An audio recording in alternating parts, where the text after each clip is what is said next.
Day 21, Colossians 3:22-24. Prepare. There is nothing in your day that will be more important than what you are about to engage in over the next 10 minutes or so. You're going to seek hard after God. And for that to be successful, He must also be seeking you. Begin by praying the last verse in Psalm 119. I have strayed like a lost sheep. Seek your servant, for I have not forgotten your commands.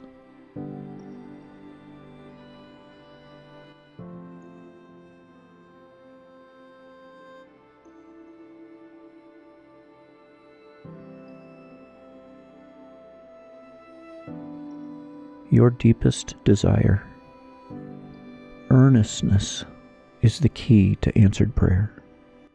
What is the deepest, most driving desire in your heart today? Cry out to God for that.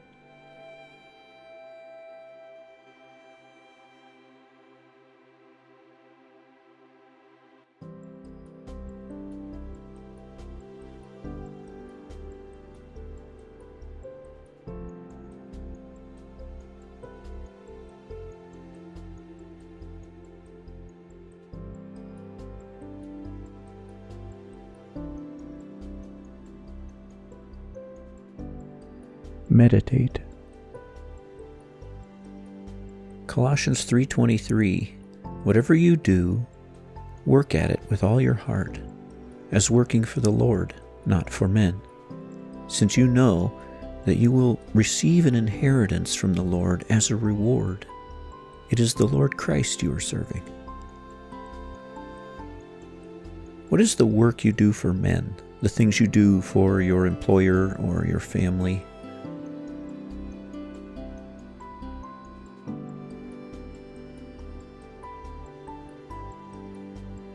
What would it look like for you to do those tasks on a sustainable basis with all your heart?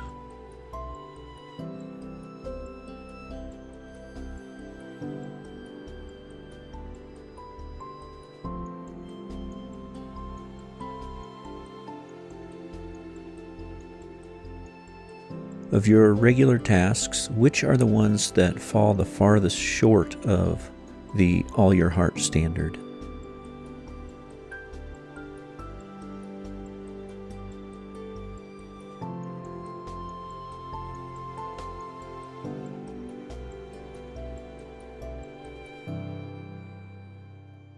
And what is the remedy? Verse 23, whatever you do, work at it with all your heart as working for the Lord, not for men. In your imagination, picture Jesus summoning you to His throne and commissioning you for those tasks. Imagine you were in the middle of one of them and He happened to enter the room. What would your work look like?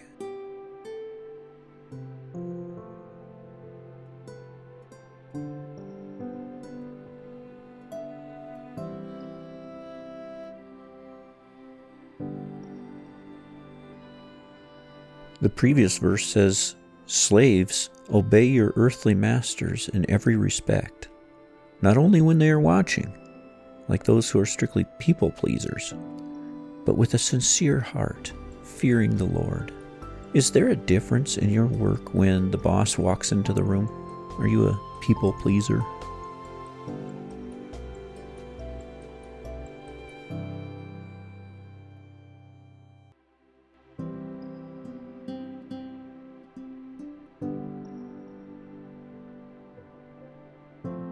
And what is the two-part remedy for that? Verse 22, not only when they are watching, like those who are strictly people pleasers, but with a sincere heart, fearing the Lord. What do sincerity of heart and fear of God have to do with the way you work when no one sees you?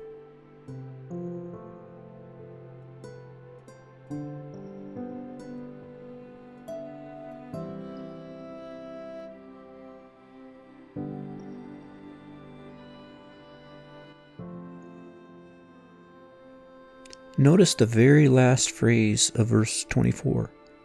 Since you know that you will receive an inheritance from the Lord as a reward, it is the Lord Christ you are serving. He isn't just telling us to work as if we were serving Christ. We are indeed serving Christ with our so-called secular work. How do the mundane tasks of your daily work serve Christ?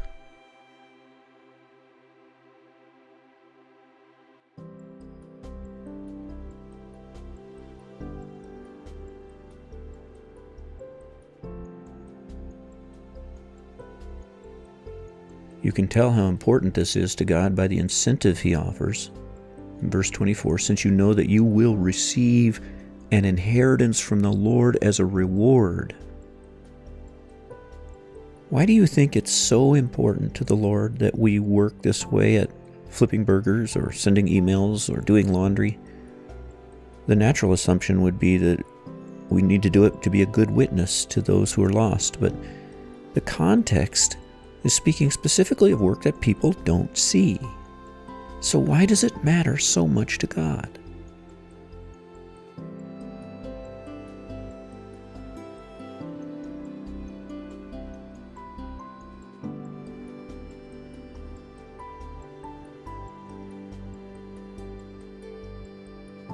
He's calling us to work this enthusiastically at our job because of the size of the reward we're going to get. What does that tell you about what God is like?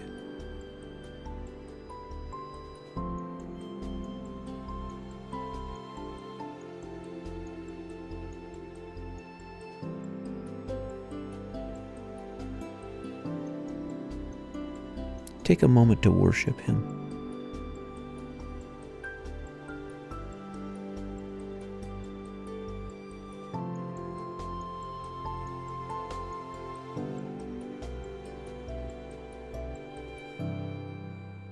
God wouldn't offer huge rewards for unimportant things.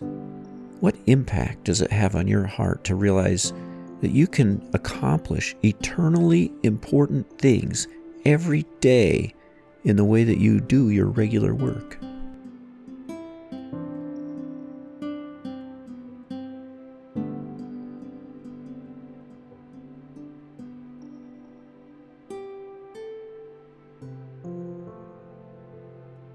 Can you think of a task you did with all your heart that you knew no one would ever see, but you did it enthusiastically simply to please the Lord? Take a moment to rejoice over the reward you will receive from God for that.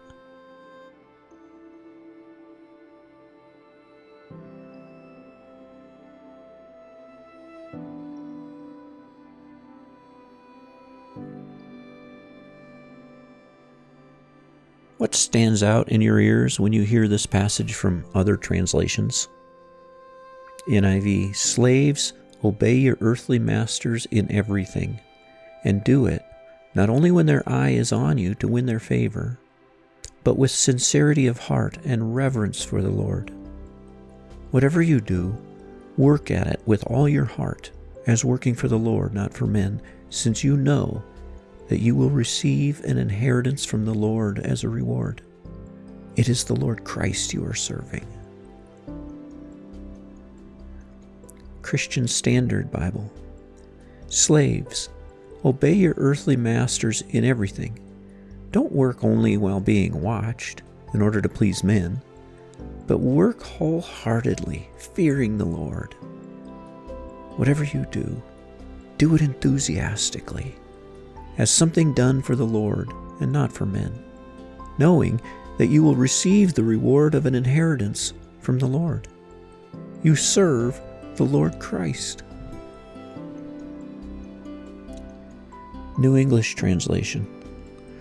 Slaves, obey your earthly masters in every respect, not only when they are watching, like those who are strictly people pleasers, but with a sincere heart, fearing the Lord. Whatever you're doing, work at it with enthusiasm, as to the Lord and not for people, because you know that you will receive your inheritance from the Lord as a reward. Serve the Lord Christ. In the New Living Translation, Slaves, obey your earthly masters in everything you do. Try to please them all the time, not just when they are watching you. Serve them sincerely because of your reverent fear of the Lord. Work willingly at whatever you do, as though you were working for the Lord rather than for people. Remember that the Lord will give you an inheritance as your reward, and that the master you are serving is Christ.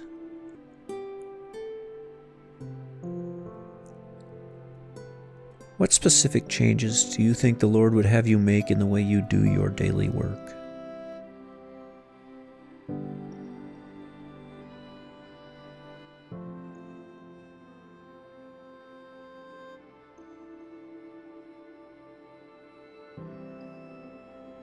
Pray for others, the suffering, persecuted, and lost. Think of someone you know who's suffering, and ask God to enable that person to rejoice over the rewards they can obtain by doing their work for the Lord.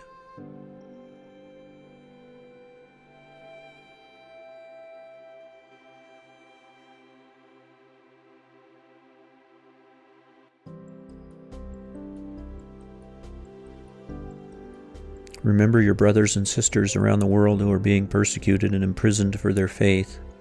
Pray with the earnestness you would have if you yourself were in chains.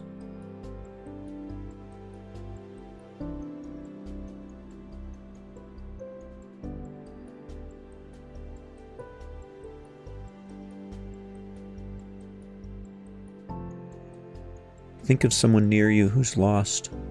Pray that God would have mercy on that person and bring them to faith in Christ that they might enjoy His rewards.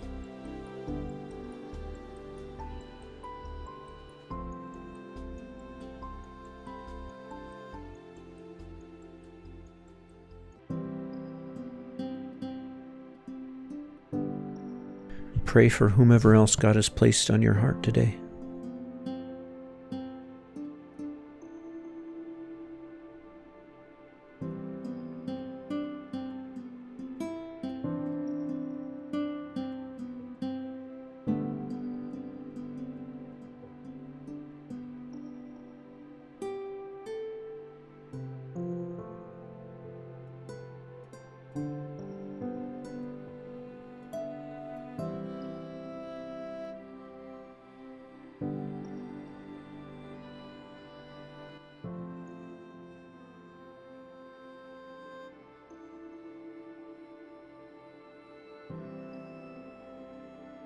Ask the Lord to give you an opportunity today to share the gospel with someone who is lost, and that you will be ready so you won't miss the opportunity.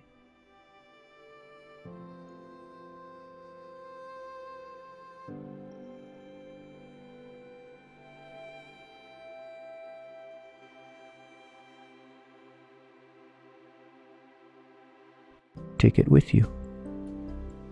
Pick one thought from this meditation that you want to carry with you.